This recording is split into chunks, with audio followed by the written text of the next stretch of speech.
seu filho já assistiu alguma novela sua? Você já botou ele pra ver? Assim, Eu olha que Maria já Feia. mostrei a Bela Feia. E ele? E Ele te também reconhece de primeira? reconhece. E mostrei um pouquinho da Sandra, dos Mercenários. Um pouquinho.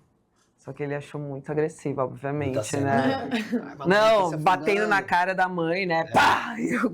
Só cena leve também, você mostrou, né? Vai aqui, Aí eu filho. mostrei uma que é um filme chileno que eu fiz, que a minha personagem vira sereia no final. Que tudo. É, Caleuche. E aí ele curtiu também. Nossa, então o guarda ele te pega no colo. Não é um guarda, é um... Ai, bom, não vou lembrar. Salva-vidas. Enfim. É, tipo isso. Tá. Esquece. Aquelas que nem forçam mais a memória. E aí ele curtiu? Ele curte. Muito. Acho que ele vai ser ator, assim, pelo que tudo Não indica. sei se ele vai ser ator, mas artista, eu acredito que sim. Acredito, né? Mas que ser show.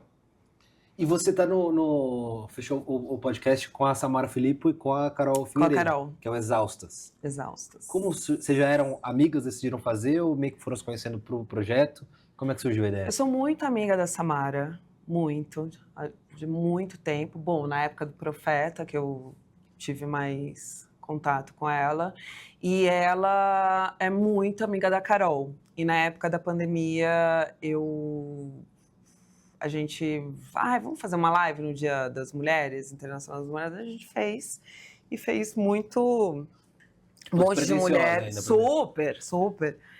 E aí, todo mundo, faz mais.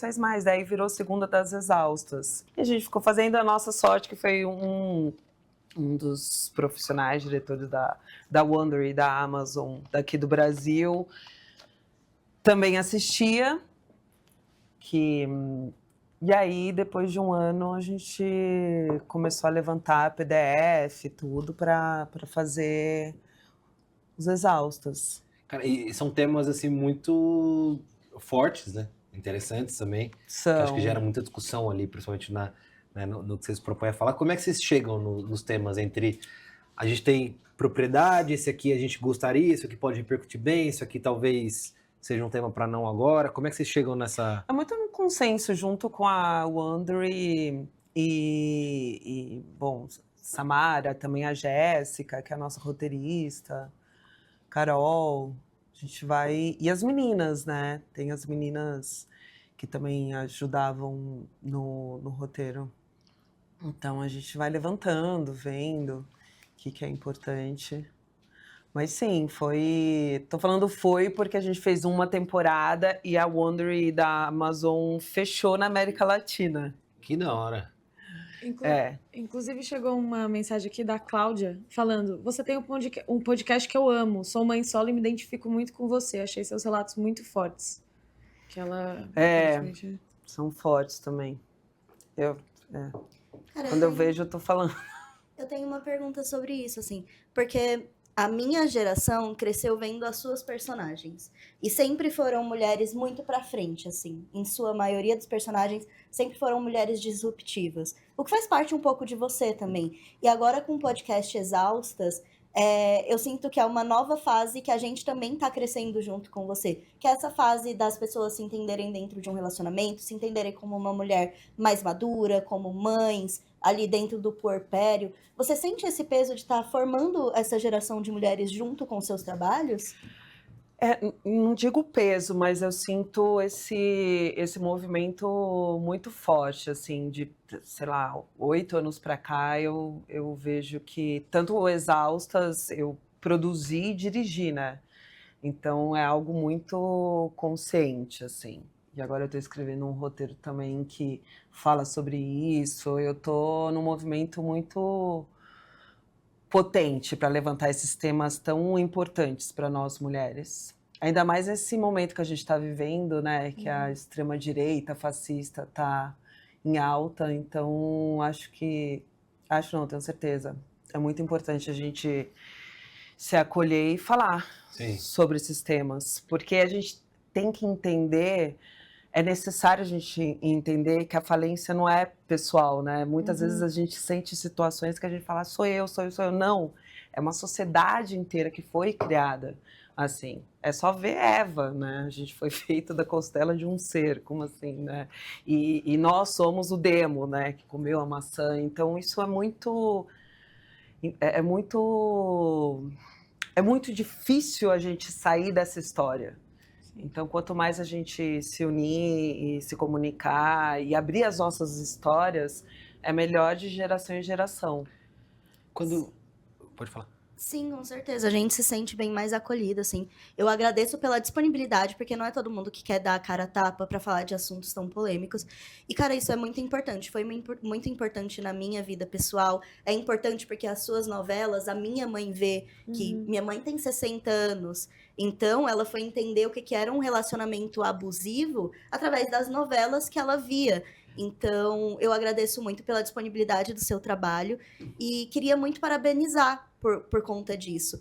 Porque, querendo ou não, não é só uma formação de mulheres, mas uma formação de sociedade. Parece muito que a gente tem os nossos direitos garantidos, mas foi ontem que a gente precisava pedir autorização do marido para colocar... Operar. Para operar. Para colocar um DIU, sabe? Não, então, e tá voltando, né? Tudo exatamente, essa onda de isso. É só a gente perder... É só ter alguma revolução, alguma coisa, a gente vai perdendo os direitos, a gente vai retoma. Eu ia te perguntar isso né, todos esses temas que vocês escolhem, assim, e vocês contam muitos relatos, como você trabalha isso também de saber a importância do que você está falando, mas ao mesmo tempo você traz uma vivência sua, pessoal, da sua vida, e essa linha de o quanto eu vou expor essa situação e o quanto isso é necessário para esse conteúdo que eu estou fazendo, mas ao mesmo tempo, como é que eu me blindo da minha vida pessoal não ser o assunto principal? Porque deve dar uma confusão nisso também de, é um relato forte que eu preciso dizer, mas ao mesmo tempo também deve encher o saco da galera querer entender sobre coisas que acontecem na sua vida que diz respeito a você. Ou não te incomoda? Infelizmente, a minha história pessoal é a história da maioria das mulheres. Então, conto como primeira pessoa, porque obviamente Sim. eu passei pela situação, mas é isso, várias passaram. E é importante a gente saber, sabe?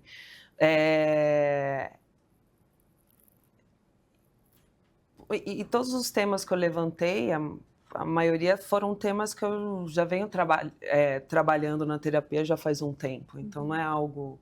E já percebi que é isso. E muitas vezes a gente escuta histórias de mulheres, agora com a rede social, com o Instagram da vida, TikTok, é muito... Tem Como tudo na vida, né? Tem as sombras das redes sociais e tem a luz. E a luz é a gente estar se escutando. A gente tem uma arma, sabe? Que a gente pode falar e escutar. Então, várias mulheres... Muito obrigada por tudo que você falou, mas é isso. Várias mulheres eu escuto falando nas redes sociais que eu me sinto acolhida. E eu sei o quanto que é importante. E também tem isso da projeção, né? Que a pessoa sempre acha que com a personalidade famosa, a pessoa que está na TV, nunca vai acontecer algo que existe ali no dia a dia. E isso que, né, sou uma mulher branca, imagina, privilegiada, com uma família, assim, sabe, que teve... Então, é isso, quanto mais a gente falar, é melhor, para todo mundo. Sim, quando você vê às vezes eu vejo algum corte do podcast de vocês que vai parar num Instagram, num Twitter e tal, e aí tem as pessoas que já acompanham, mas tem uma grande quantidade ali que não sabe do que fala o podcast, aí vê vocês fantasiados e fala, nossa, mas muito radicais, mas o que elas estão falando? Isso, como é que você filtra isso? Você acompanha isso ou você já bloqueia? Eu acompanho, mas que falar, né? A gente está num movimento muito delicado mesmo. A gente está num movimento muito delicado. Então, é necessário a gente não se calar agora. E o que temos nessa próxima temporada de novidades? Vamos ver, porque agora a gente está nesse movimento de entender, né? Porque com a saída da Wondery aqui no Brasil, então a gente vai ver para onde... Sabemos que tem um último episódio que a gente está com o intuito de colocar... de apresentar num teatro e fazer uma roda de conversa. Nossa, que legal, eu ia querer muito. Já está convidada, não sei que dia, mas vai acontecer. São Paulo, Espero que a diretora... você é a diretora. Entendi. Se esforce. Vai dar tudo certo. Vai dar tudo certo. Mas aqui em São Paulo. A priori aqui em São Paulo. Já faz uma sessão aqui e uma no Rio, pô. Pô. É? E BH. BH, Curitiba, que por que não? começa. Fortaleza, ator, pô. Marcas, fiquem à vontade. Boa. Tem mais pergunta deles? Eu queria só fazer um comentário, assim, na real, meu no geral, porque, tipo, eu até anotei pra não esquecer, mas que as coisas que vocês falam no podcast são de maneira muito crua, assim. São coisas que eu acho que tem muita gente que não se sente autorizada a dizer. E eu acho que a parte muito da coragem não é estar só em falar por ser pessoas públicas, mas também porque fica gravado. E é uma coisa que, tipo assim, me dá muito esse receio, ainda mais de atingir, por exemplo, esses públicos dessas bolhas, essas coisas, assim. E aí a minha pergunta é se existe um roteiro, uma pauta, ou se é realmente uma conversa entre amigas e por isso que flui dessa forma, de como que é feito mesmo nesse sentido. Não, existe um roteiro. A Jéssica tá aí para isso. Existe esse roteiro, sim. Mas como a gente entra no movimento de se abrir e ter esse papo entre amigas, às vezes vem. Uhum. Você escuta uma das exaustas convidadas falar não sei o que te remete a uma história, não sei o que, nanã, e aí a gente começa a costurar, assim. Tem alguma convidada, assim, um sonho de convidada que fala, nossa, se essa pessoa fosse ia ser demais, assim. A gente teve trocar mulheres incríveis. Erika Hilton, a Manu. Não, a gente teve mulheres, agora eu não vou conseguir nem... Alguma que não tem ainda, que seja um sonho de levar. Ai, tem tantas. Ai, que difícil. Elas estão assistindo, todas elas. Agora é a hora de você... Ai, não, eu não vou conseguir, calma. Por favor, não sufoque a artista. Mas já tem convidadas ali para a próxima temporada. A ideia é manter... Manter Boa. essas mulheres incríveis. Uma última pergunta que surgiu aqui no chat, que eu acho que já deve ter sido falado, mas por que as fantasias? Por que as fantasias? Porque eu amo o surrealismo. Eu acho que é um movimento muito da arte, muito gostoso de experienciar. Vivenciar, muito obrigada. Nossa, eu tô ótima hoje, eu tô de TPM. Tá de TPM? Eu fico assim. Nossa, você oferecendo uísque, era um bolo desse tamanho de brigadeiro, era outro rolê. Mas eu acredito muito na arte, sabe? E, bom, Frida Kahlo sempre dizia que ela não era, né, uma artista surrealista, mas porque ela contava a história dela. Mas você vendo, assim, os quadros... Então, eu acredito que, de alguma forma, você, trabalhando com esses sinais, você consegue se comunicar com o público, sabe? Sim.